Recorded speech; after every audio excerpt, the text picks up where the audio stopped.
Thank you for joining us wherever you are. This podcast episode is brought to you by the Old Ways Actual Play Team. This actual play is performed by adults and in an adult setting. While we try hard to stick to language for all ages, listeners should know that this podcast will include mature themes and scenes. This actual play uses the Delta Green role-playing game rules by Arc Dream Publishing. All content, including names, places, events, companies, and etc., which may bear resemblance to entities living or dead, is strictly coincidental. My name is Michael Diamond, and for tonight's game, I will be your handler. You're all cordially invited to a night at the opera. Thank you for joining us again on another episode of the Old Ways Podcast. I am your handler Michael Diamond, and we are back with Impossible Landscapes as we return to the night floors. So, as we like to do at the top of the show, we'd like to thank you, the listening audience, and especially you, our Patreon audience. And so if you're enjoying this or any of the other things that the Old Ways Podcast does, you can support us via our Patreon at patreon.com/the Old Ways Podcast. And you can also give us a subscribe on YouTube at the Old Ways Podcast. And who knows, you might catch some fun videos there. You could watch of some of our live performances at Chaosium Con 23. You could also stay up to date on some of our newest stuff coming up at Origins in June and in October at GameholeCon. So without further ado, I will raise the curtain and I will allow the cast to introduce themselves. To my right.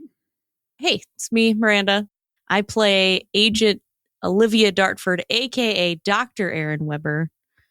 Who knows which is which at any given point in time? And I feel like I'm going to have trouble getting and keeping my bearings in this place. I think that that's probably a reasonable assumption for your scientific brain. Too, Agent Dartford's right. Hello, I am your friend Nate, and I play Elliot Winters, Diplomatic Services Special Agent for the U.S. Department of State, also known right now as Special Agent Oscar Bennett. And we seem to have found ourselves in an impossible space. I'm just taking a little sit down and thinking about that. If you were going to have a place to sit down and have a think, this is probably the place to do it. And at the end of the table. Hi, this is Allie, and I play Agent Joanne Hart, or as I'm known to the others as Agent Ophelia Ward. And I'm hunting down someone who looks like, is definitely my sister. Yes. Yes, the eagerness by which you slipped into one of these long, dark hallways up here is, it's rather something. I look forward to getting to it. And last but most certainly not least. Hi, my name is Tegan, and I'm playing Brett Hawking, a.k.a. Young Buck.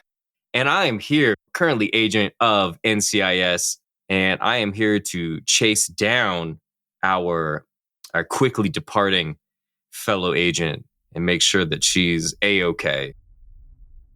So, as we look back in on this smoking room, we pick up on a couple of very important details, ones which were perhaps passed over in the myriad of eyes which were used on it before.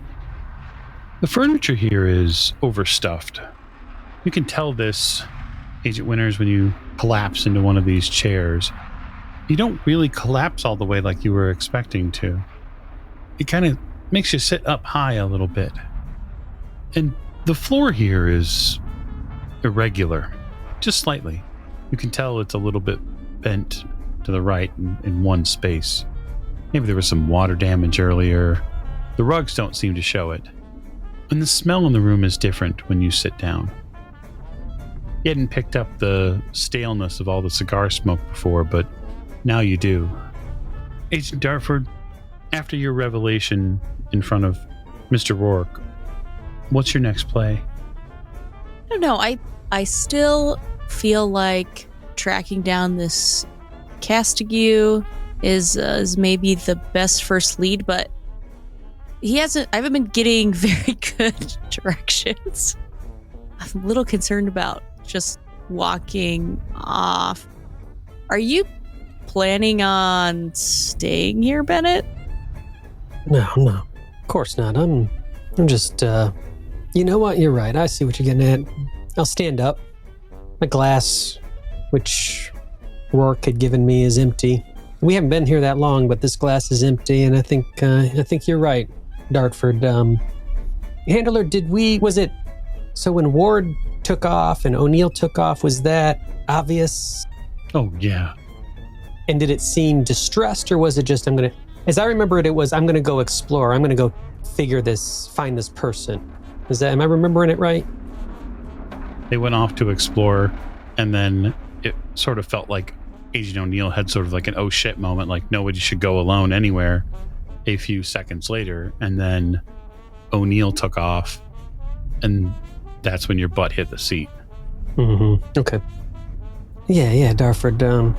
Well, I want to turn back. I want to open the door that we just came through and see what's behind it. You open the door that you came through to get into the lounge, and you see a hallway. Stretches on for a bit and then turns left.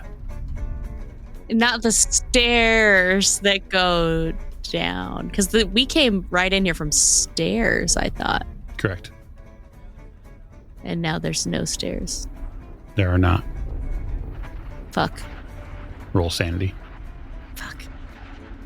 Oh, 95. Okay.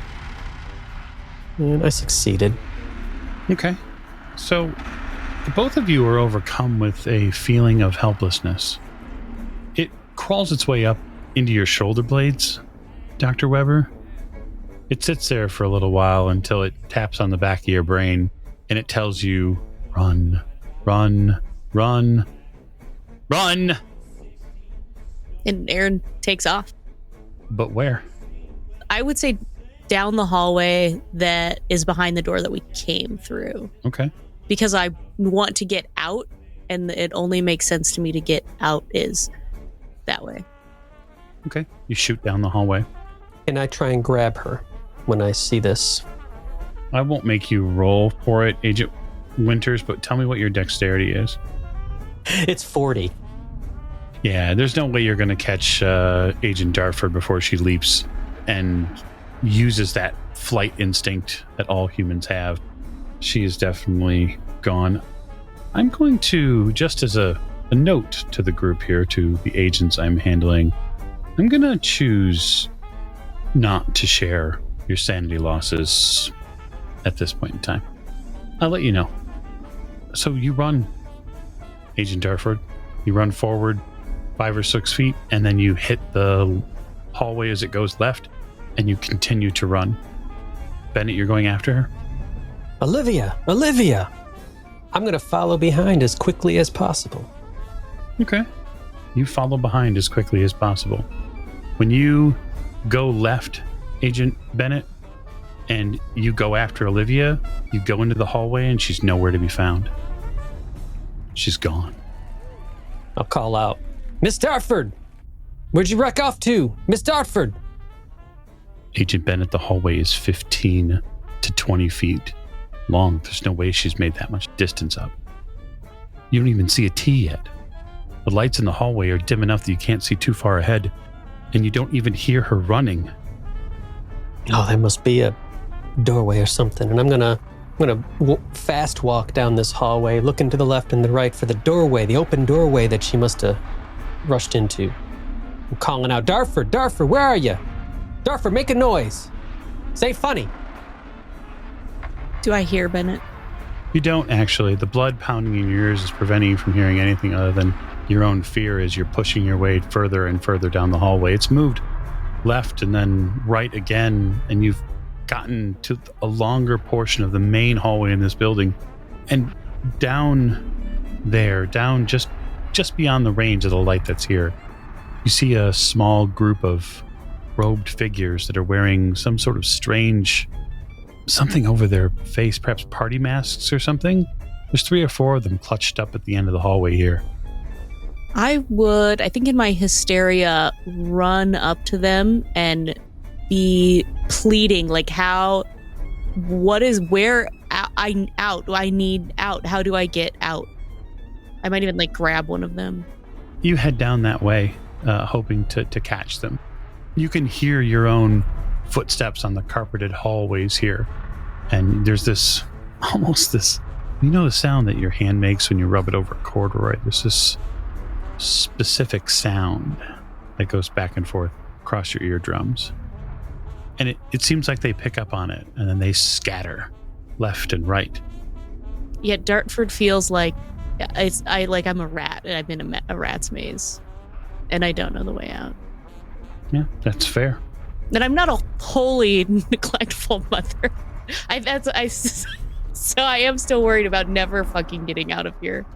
My kid's gonna be stuck with my porn star ex-husband now.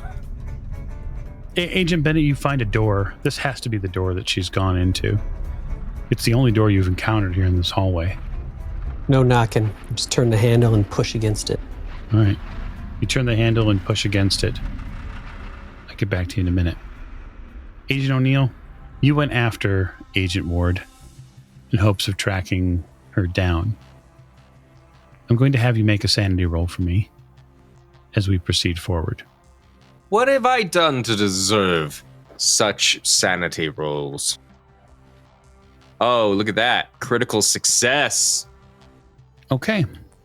On a critical success, I will say that your fast thinking has gotten you to a place where you're able to tail Agent Ward effectively enough that you watch her react to someone at the far end of the hallway. Wait, okay, so help me understand this. So I'm following her, I see her down the hallway, and she's interacting with somebody? She's talking, like I come around the corner? You come around the corner, and she seems to be reacting to someone that is further down the hallway. You can see that she sees someone, and you watch her speed up. And this isn't like a speed up like, I really need to go talk to this woman, or I need to track this person down at my local Kmart to get a price check. This is, oh my God, there's someone, and she is running down the hall after them. Oh, dip. Ward, hold up. And I'm going to double time this shit. I'm running now. I got to catch up. I'm going to actually I'm going to sprint. I'm going all out. It's the last quarter mile of my PT test. I'm going to catch up. Okay. She's going to end up outlegging you. So we'll move camera just slightly ahead down this crazy carpeted hallway to you, Agent Ward. And you see her. She stares back at you 30 or so feet away down the end of this hallway. You see your sister, Leslie, and you're rushing to get to her. And the closer you seem to get to her, the more effort you put in behind trying to get to her, the more distance there seems to be placed between the two of you. Leslie hasn't moved. She seems to be scribbling something on a piece of paper. So she's standing still? She seems to be, yeah. I'm going to approach real slow. My eyes are wide. And she's a deer. She's probably not real, right? I'm probably hallucinating. I'm hallucinating this whole place. There's probably something going on back in that apartment that made all of us just see a bunch of shit. If only your brain could move fast enough to reason that way. You slow down. You take the first physiological step when no distance is being made, and you slow down, and you slow down just enough, and you see her make eye contact with you down the hallway. And she drops the paper. And suddenly, you are collided with from behind by another person. As Agent O'Neill rockets into the back of you to try to catch up with you. Get off of me, and I'm going to kind of scramble out from underneath O'Neill and try to get back to my sister. Okay. You stand back up, and at the end of the hallway, the T section is gone. It's a dead end. In the lone light that sits at the end of this hallway, you see two things. You see a note on the ground and what looks to be something about the size of a pen nearby. Yeah, without answering O'Neill, I'm going to hoof it to that paper and that pen. And I'm going to pick it up and look at it. Okay. Yeah, I'm sticking close because, like, I don't want them to run off again. So, like, Ward, I'm grabbing your arm. And I'm just gonna shake you off. There's no words right now. I got a mission. I have to find out why she's here.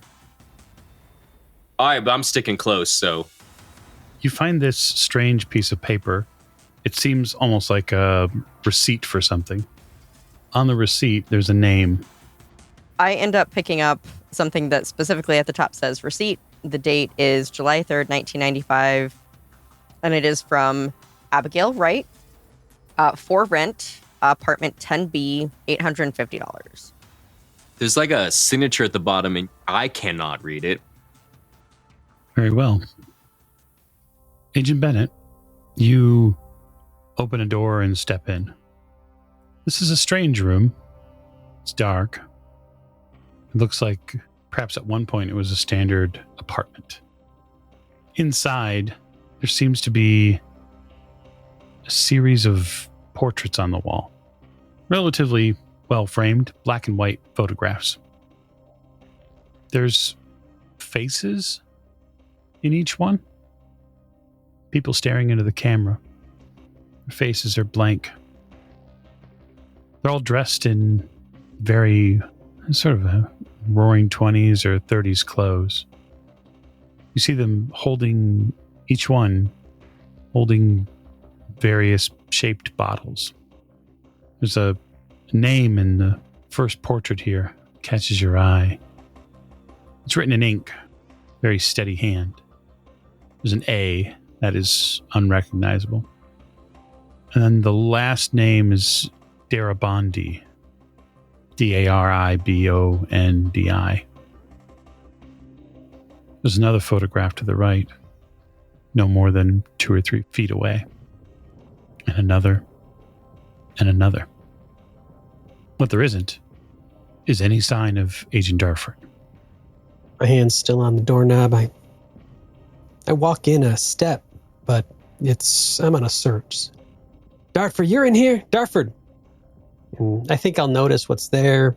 My eyes will sweep the walls, but I'm looking for Agent Dartford mostly. And I'll listen for, did I hear anything if I listen? Yeah, there seems to be nearby a radio playing. Well, sir, there was a radio in the smoking lounge. You can't be far from that. I think I'll take a couple steps towards the noise. Mm-hmm. Olivia, you in here? You notice something along the wall here of these series of portraits. You see a portrait that's been done of a single dark bottle that sits on the floor. It's probably a wine bottle that's someone's painted over at some point. At the bottom of it, just at the bottom of the frame in this sort of scroll work, same handwriting as before from the first portrait. You see E. Period. Winters. Period. I don't like that. Neither does your brain. Should I roll sand as I reach down to grab that? You absolutely should.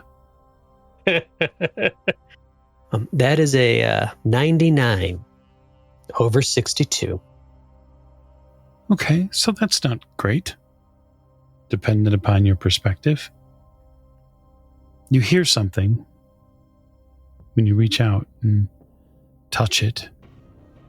You hear a voice in your ear, and it says, "It is a fearful thing to fall into the hands of the living God."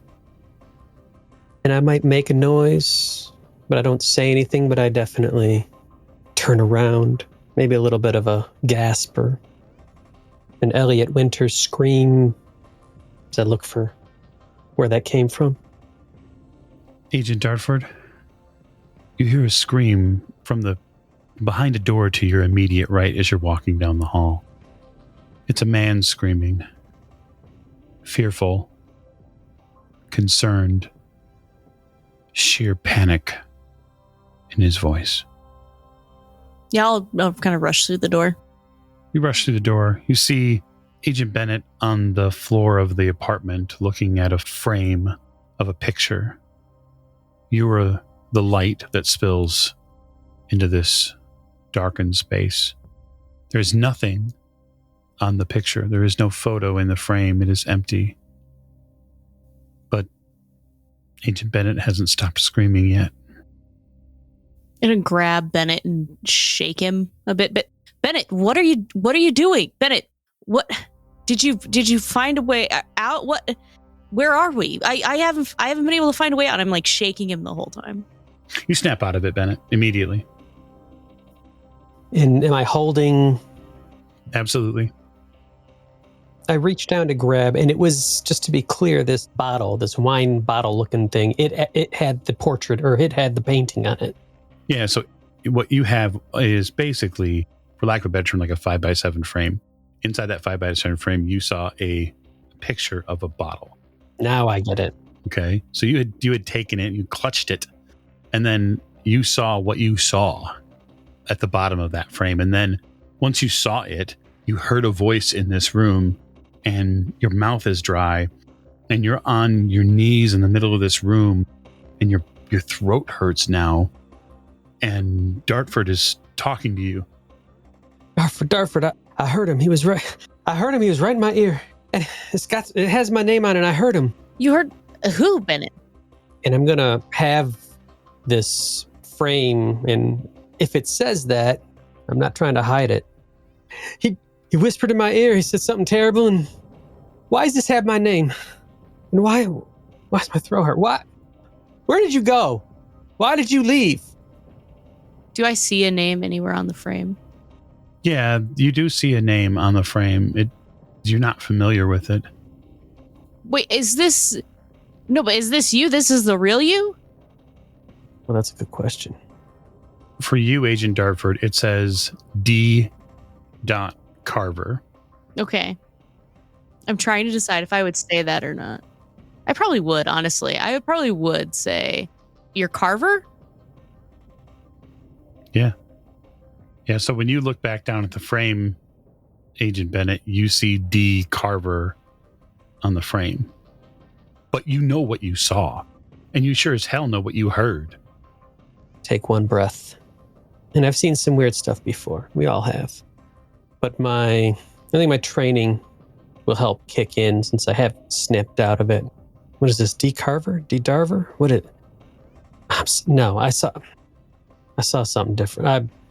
I think I got spooked. I saw something different. I'm getting up to stand up off my... This place is fucking weird. There's no door. There's no way out. I've been running. I saw these people in mass, and when I tried to get near them, they scattered like roaches, and I heard you screaming. I haven't been able to find my way out yet. I thought I saw something else, and I thought I heard. It must have been that radio. I thought I heard something whisper to me at a particularly low moment when I was just spooked. But thank you for. As soon as you came in, I feel like you snapped me right out of it. Appreciate that. Bennett, this doesn't make sense, though. But what about the way we came in? We just go back to the way we came in. No, we tried to. That's the door. That's the door I ran out through. Yeah, but we can at least get to that lounge and maybe work. Can we? Oh, I assume so. And I'm going to start walking towards that way. Let's go check. Dartford, you ever heard of the living God? Does that ring a bell? I'll kind of look at Bennett in a way that's kind of like, sure. I'm a person of science, though. Mm-hmm. Yeah, are you still... No, neither here nor there. I swear, I picked this thing up. I had a little bit of a shock, and I swear this voice whispered to me. It's a fearful thing. What is it? To be captured by? Fall into the hands of the living God. And that's when I gave that yell. It wasn't a scream, was it? It was a yell, right? Just a little yell. No, it was a scream. I don't remember a scream. Hand to heart, I don't remember a scream, which is worrisome. You were on the floor screaming. Let's go see if we can get out of here. We don't need to tell other people about this either, I don't think. I mean, it's just between us. Does that work for you? Yeah. I mean, I won't say, oh, you ran off in one direction. I gave a yell that made it maybe sound like a scream behind the closed door or something. This is just between us, I think. Yeah, let's worry about getting out of here first, but Okay. yeah, no, it can stay between us, Bennett. Yeah, I think that's best. Agent Ward and Agent O'Neill, after finding yourselves the recipients of a strange receipt at the end of a hallway where you swear you saw somebody really important to yourself, Agent Ward, what are the two of you doing? Didn't you say there was like a pen? Yeah, there's a pen on the ground. Oh, sweet. I picked that pen up. I got a free pen. Yep, you have a free pen. It's brown, light brown. It's got a little silver ring in the center where the pen comes apart. Looks like a pretty standard pen. There's some text on the side of it. What does the text on the side of it say? It says, "The Hotel Broad Alban." That's interesting. That's very interesting. I'm going to write on the back of my hand. What color is the ink? It's blue. Oh, blue. That blue's nice. Okay, I will pocket the pen. Are you okay, Ward? Did you see her? Did I see the other person? You saw a figure that Ward was looking at, but you didn't make out like anything distinct about them. I say, Ward, I saw the person, but I'm not sure either of us actually saw anything. I don't know what this place... You know the building only goes up 3 floors, right? You, in your heart, you know that. If that's true, then why would she be here? Did she look exactly the same, Handler? Like the last time I saw her? No, she'd aged a little. Her hair was a little longer. She had a couple of bangly earrings in. I think there's a chance, Ward, that we have been dosed with something and that what we are experiencing is not reality. But you don't understand. It was her. That was my sister. I hear you. I understand what you're saying. The thing is how in God's name would your sister be in a building in New York that we are investigating? I don't know. It's very hard to explain, especially since she's been gone for so long. Ward, I don't think we're okay. I think we need to find the others. And I think we need to stay together until we find them. Is that a music box, Ward? We hear something. I'm gonna follow it. Do you hear that, O'Neill? Hey, do I hear it? Oh, yeah. Yeah, Jesus Christ. Of course I do. What does it sound like? Is it Pop Goes the Weasel?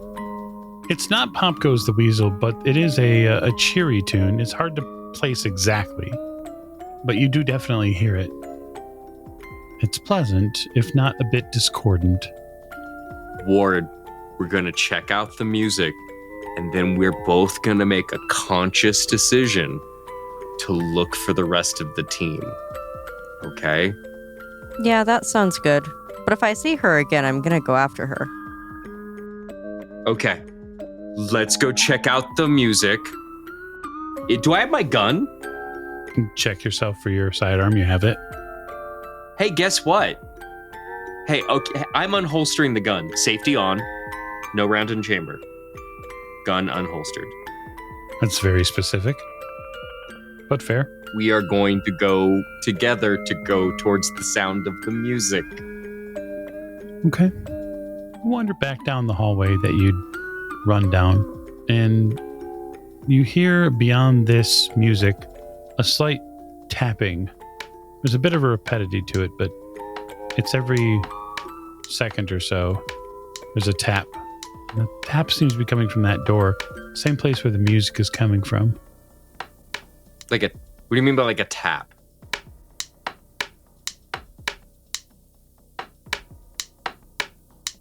Just every once so often.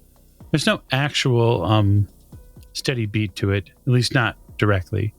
It's off time a little bit, just slightly. So what happens if we follow the music, Mike? Well, it seems to be coming from behind the door. Oh, is the door is closed?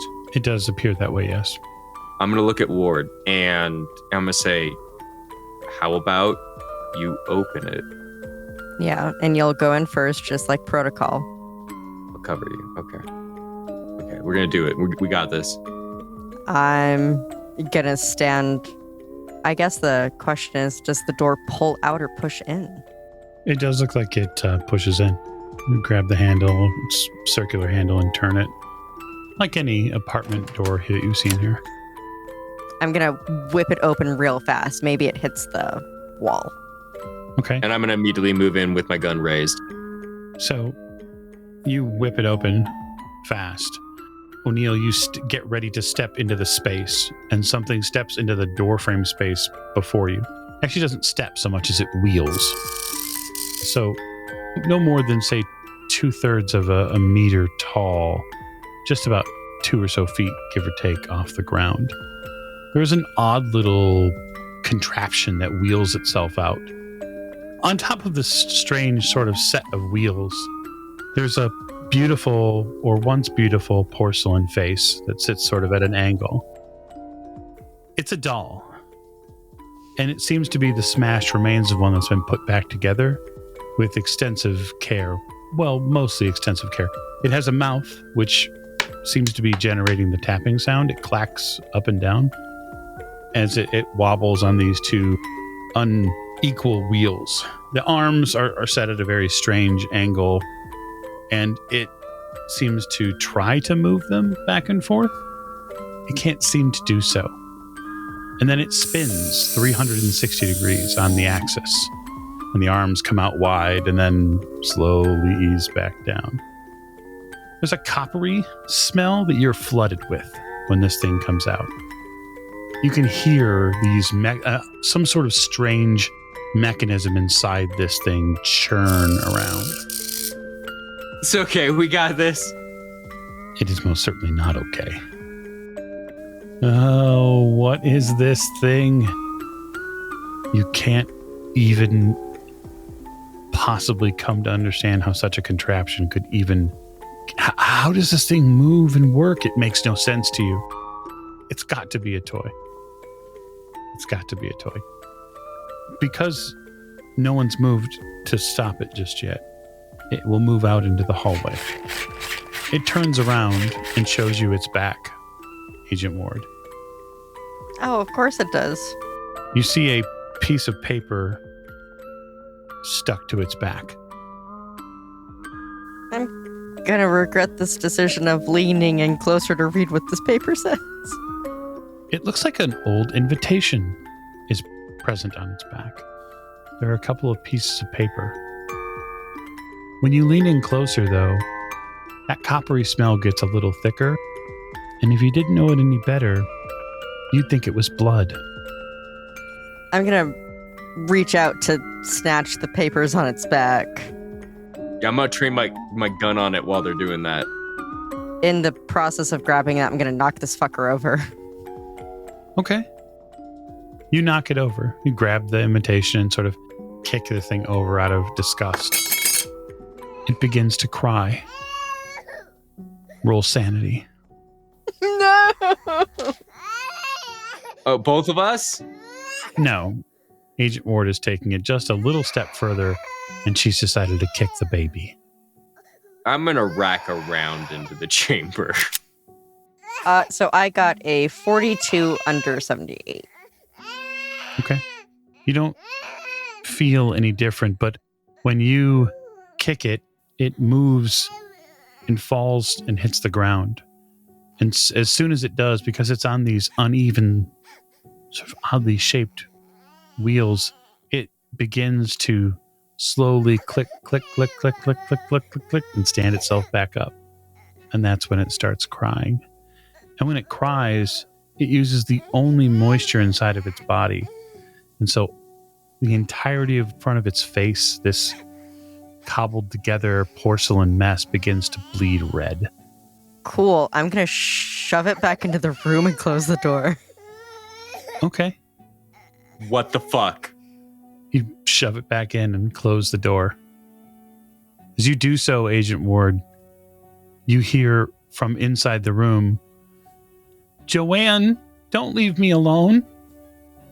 It's your sister Leslie's voice. I'm going to grab the handle and hold the door closed. I'm going to smack the door. Leslie, where are you?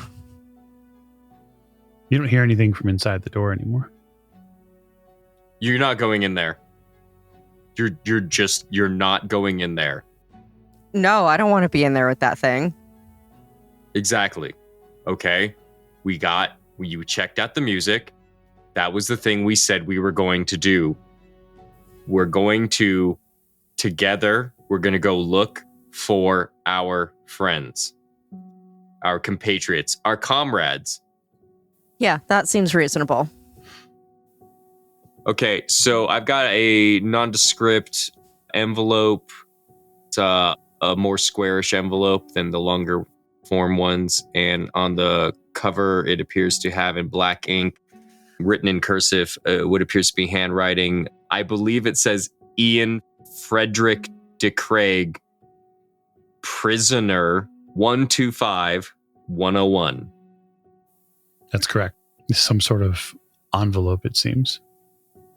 Inside of that envelope, there is a yellowed piece of paper with a couple of creases in it. There appears to be some sort of perhaps pressed artwork, printed artwork on here. And then handwritten very nicely on here appears to be some words. It says, "Join us at the palace. A masquerade to celebrate the new king.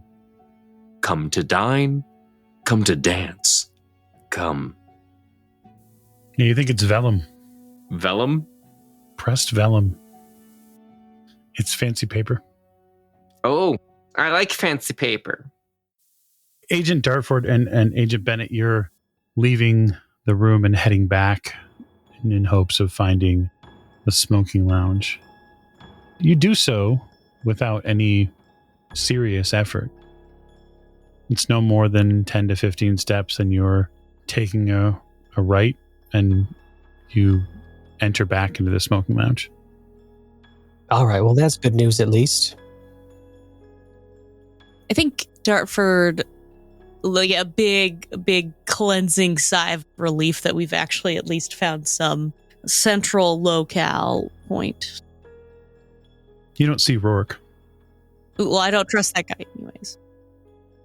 But we're all there. Yeah, you're all able to regroup in this place, it seems.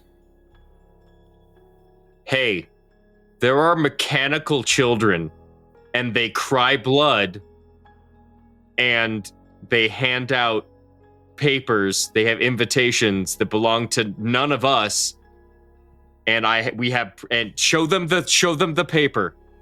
And I'll give them the invitation, the envelope, like the flap of it's just over the top of the note, so I'll just give it to him as a pair. Okay. We're high, right? Somebody gave us, is this acid? Is this what acid does? We don't have a way out of here. Is here real? Well, obviously not. Well, but it is, because we're here. Okay. So this is why we're here, right? This is the weird shit we were told to look for, right?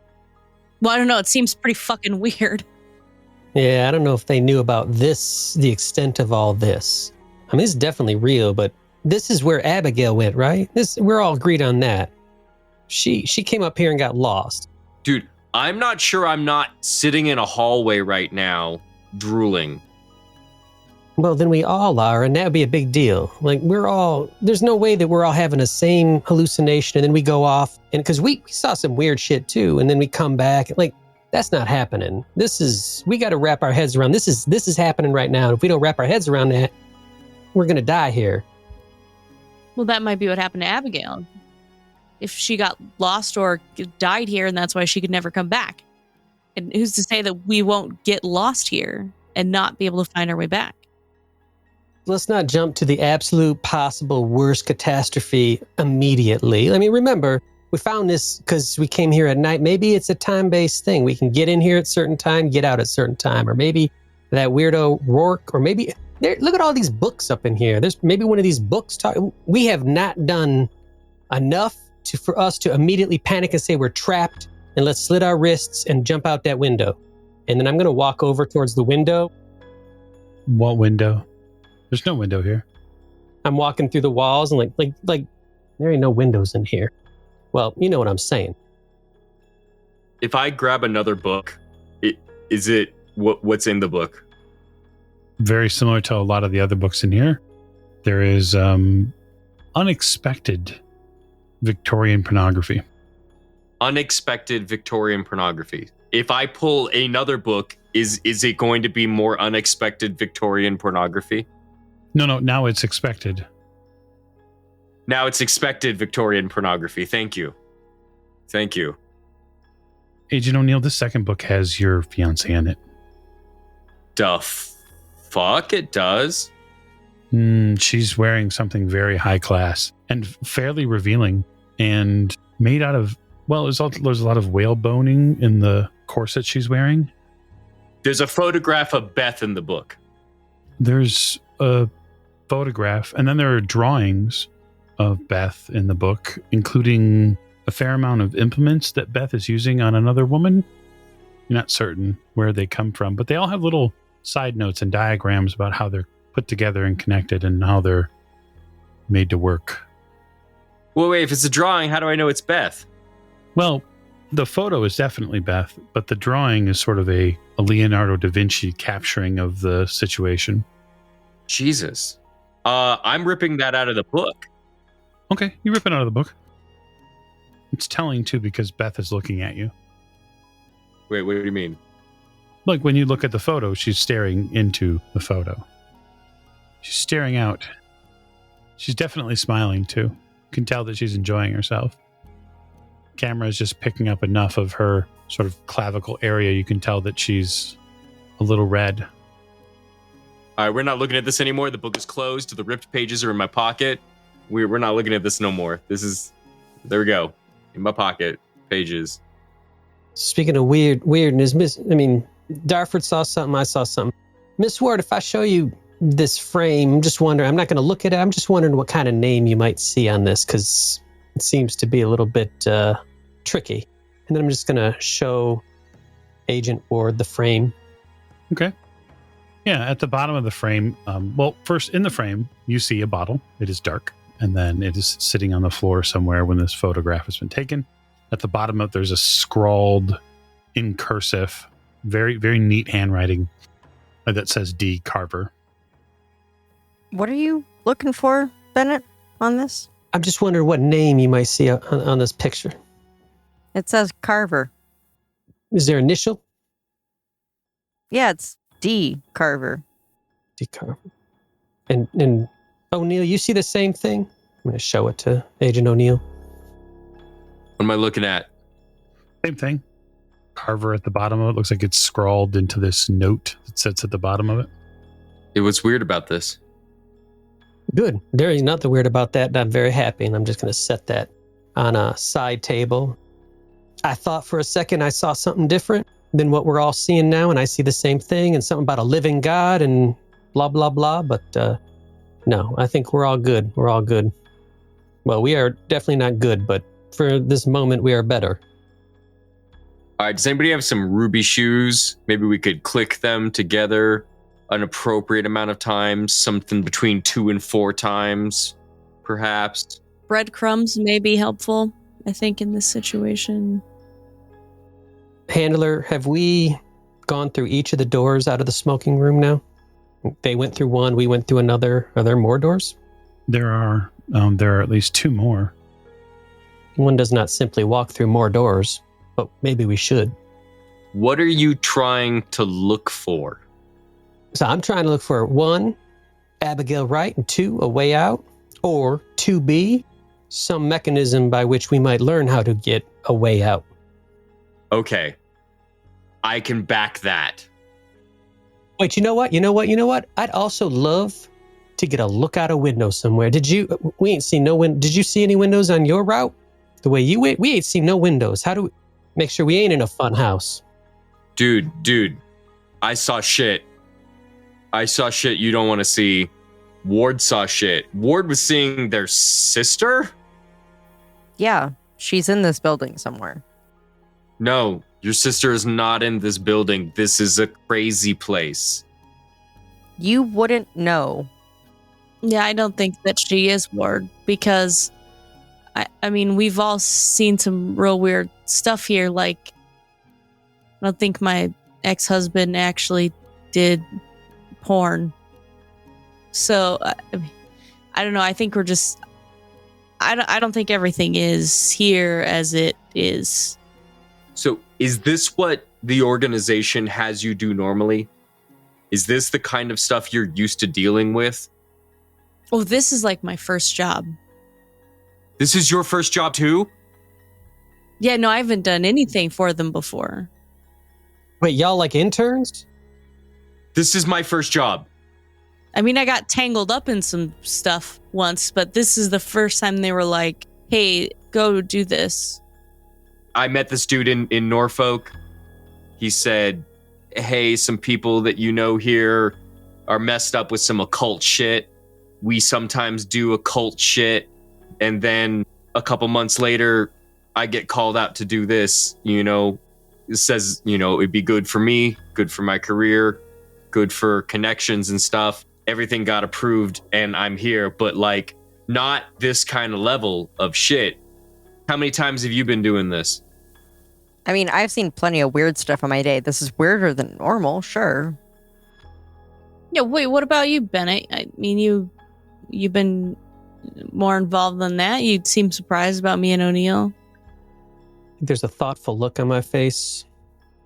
And then, I hate to say it, but man, this might be my first job here also. Fuck me. If I put it together. Sounds like we all saw some weirdness, but nothing to a whole nother plate. No, nothing like this. Nothing like this. Nothing, not to this degree. I mean, that apartment was already a whole nother level. I mean, that phone that disappeared was there's been a lot of weirdness. That phone that disappeared was a whole nother level. Yeah, I'm starting to get angry too, O'Neill. I'm with you. I'm starting to get angry. I think we might have got a little bit of hoodwinking going on here. Put all these folks up in here that, Here's what I see. They were like, go catalog some stuff, and I don't think they knew what was here. Or they did, and it's a test to see how far we'd go and how much we'd get into. To see if we would ignore what was going on and do the job and get out, or if we'd follow these little lines, pull these little strings and end up, I don't know, in another fucking place that doesn't exist. Okay. Core things they told us. Find the weird shit. Destroy the weird shit.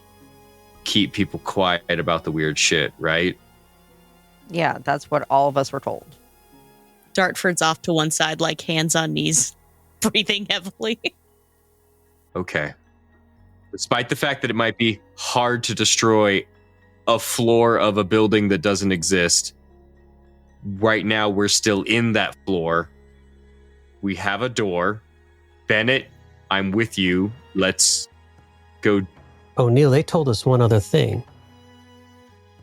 They told us one other thing with a great degree of seriousness.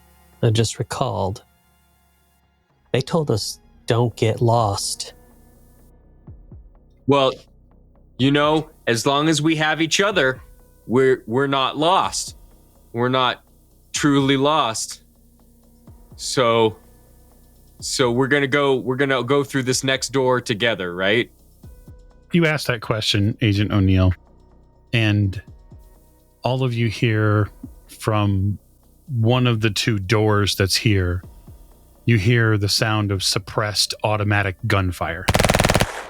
And then you start hearing screams, a man screams, and you hear him very intimately die from automatic gunfire. Yeah, I'm gonna get low. Gun out. What y'all doing? Oh, I definitely have my sidearm out at this point.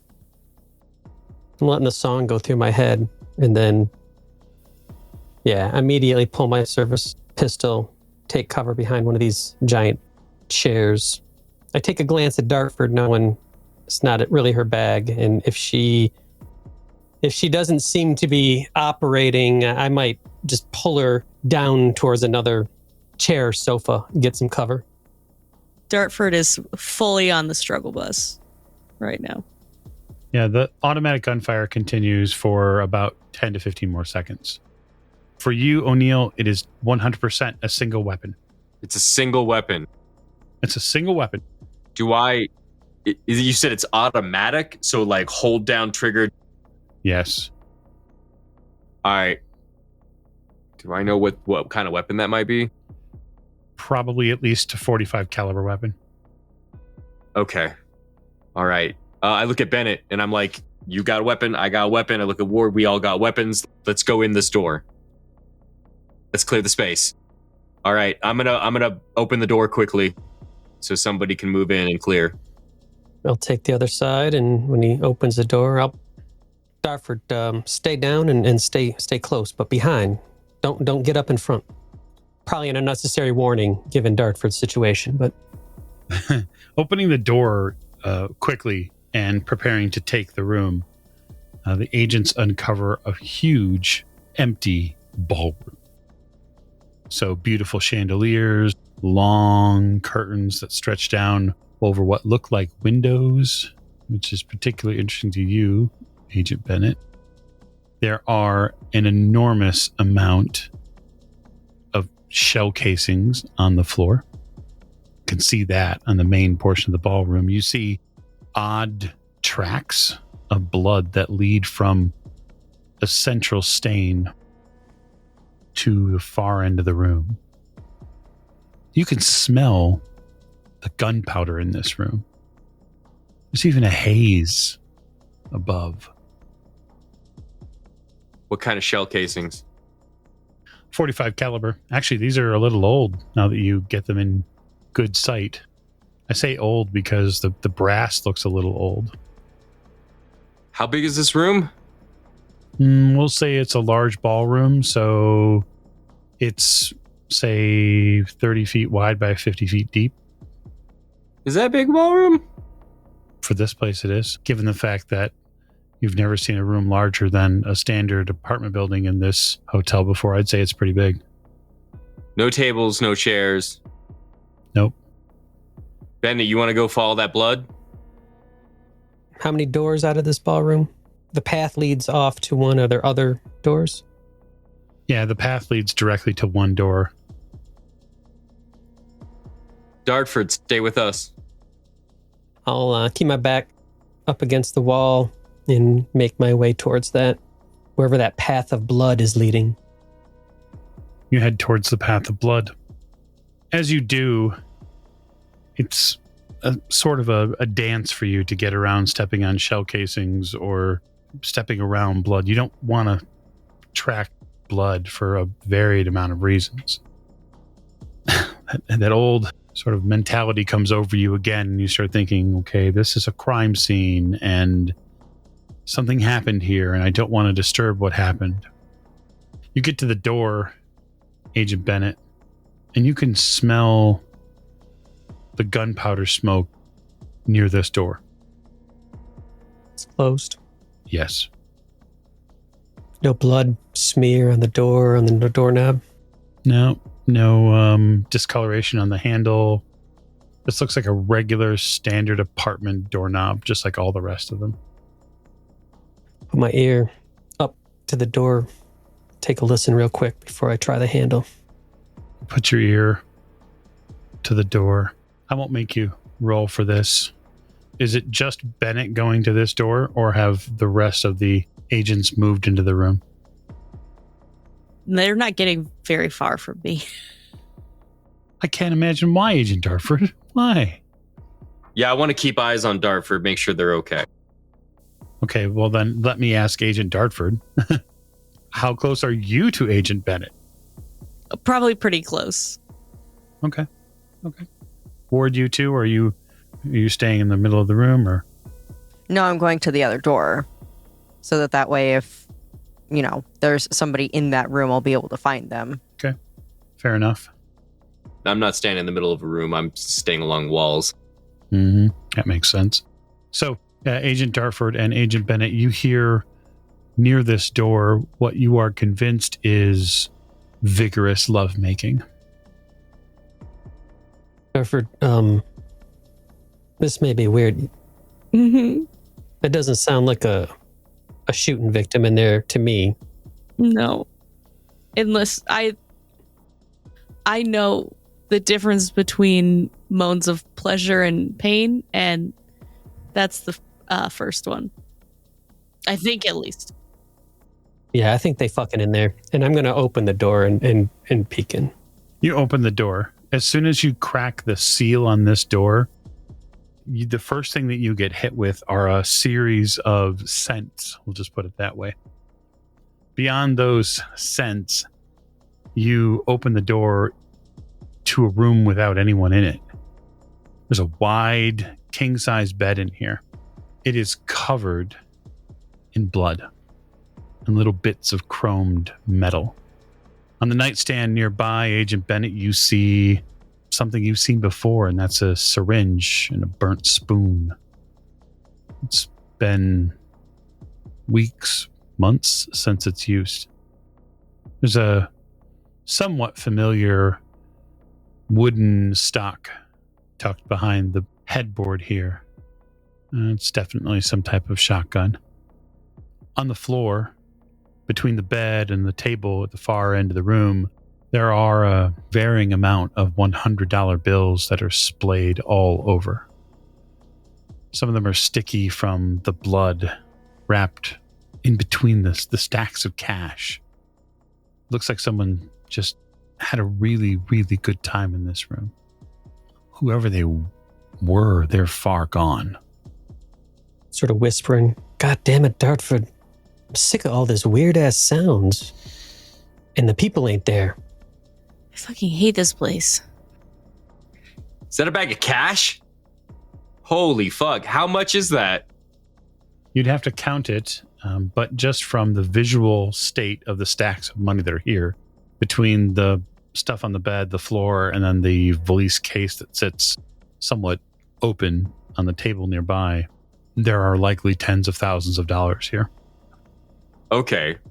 Well, first, let's zip that bag up. You go over to the bag, Agent O'Neill, and scrawled on the table in blood clearly from someone's finger. You read the words, "Where is my bottle?" And there's a question mark. What the fuck? Where is my bottle? I'll say that out loud. Someone drinks. I, of course, immediately am thinking of the pictures. You are. It's going to cost you a sanity roll, Agent Bennett. Dartford, why don't you grab that shotgun while I attend to this business here with my brain? Dartford will grab a shotgun to the best of her ability. Fucking A. A second fumble for a sand roll. 66 over 62. A rough search of this room, which most of the agents will be able to do with their eyeballs rather than their fingertips, does reveal that behind the bed there's three things. There's a magazine that is dated from somewhere in the 30s. It's not a nudie mag, but it's as close as you get in the day. So it's a lot of girls, pinup girls that have been placed together along with, cigarette ads and that sort of thing. Boxing scores, that sort of thing. There are also two well-conditioned shotguns that sit behind the bed. Well, I believe Dartford at Bennett's direction grabbed a shotgun. Unfortunately. Unfortunately? Yep. So, am I hearing it correctly that you're grabbing a shotgun? Yeah. I mean, Bennett told me to, and I'm trusting Bennett right now because I'm losing my shit as well. You grab the shotgun. It's pump action. It seems to be what you might find in any sort of police car or maybe a bank guard that might have a shotgun. You don't have a ton of experience with shotguns, but when you grab it, you can tell that there's some sort of film on the stock. There's some sort of stickiness here. Don't like that. But you've acquired a shotgun. What gauge shotgun do I have? You're not super familiar with gauges, but it looks like a fairly standard shotgun. By the way, I've slung the bag zipped up. I'm assuming it's zippers or snaps, whatever. I don't care. The bloody money. And I've got it over my shoulder. That's coming with. Fantastic. So, Agent Ward, you're at the other door? Yeah. You hear a voice from inside of it. Maybe beyond the door. It sounds like a man's voice. He seems to be shouting something. You're not sure. I'm going to push the door open. Just a little bit. Okay. You push the door open. You see a hallway beyond the door. And I'm going to shout back, "Hey, Bennett, there's another hallway here." Handler, any ramifications to these multiple sanity losses that I should be handling, or no? I'm fine with no as well. Nope. Okay. I'll grab the other shotgun for sure. Mm-hmm. Because you never let a shotgun go when you find one. And I'll walk just straight across the ballroom towards Ward. You start hearing a man shouting. Ward, be careful. But yeah, what you see? And I'll just walk towards Agent Ward. Okay. You walk towards Agent Ward. You hear in the distance a man shouting. Maybe it's coming from somewhere down the hallway. I want to be real quiet when I move down this hallway to try to pick up what he's saying. Okay. I'll cover you, Ward. And I cover Ward. I snap my finger to get Dartford's attention. On me, we're going to stick with them. All right? Yeah, okay. Yeah, absolutely, yes. Hey, point that down. Sorry. Cool. You got that? You okay? Very unwieldy. Yep. Okay. I got you. I'm right here beside you. Okay. Let's stay together. Agent Ward, you carefully stalk down the hallway as best you can. You move forward. You can see on one side, the right side of the hall, there's a door. It's slightly ajar here.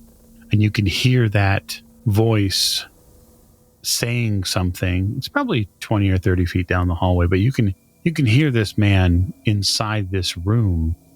And as O'Neill and Dartford get into the hallway with Bennett just ahead of them, the four of you begin to hear shouting from this room.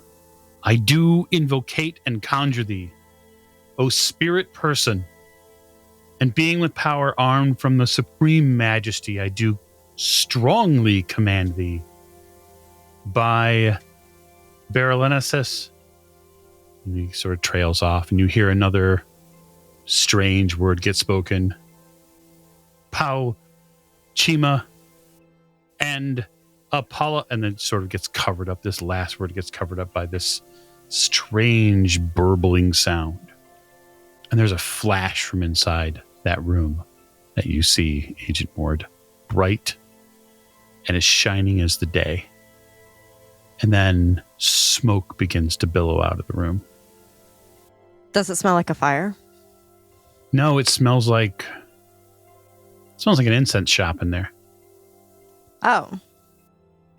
I'm going to move a little faster and peek into the room. Okay. You move up a little faster, peek into the room. The room seems abandoned. There's an odd smoking brass vessel in the center of the room.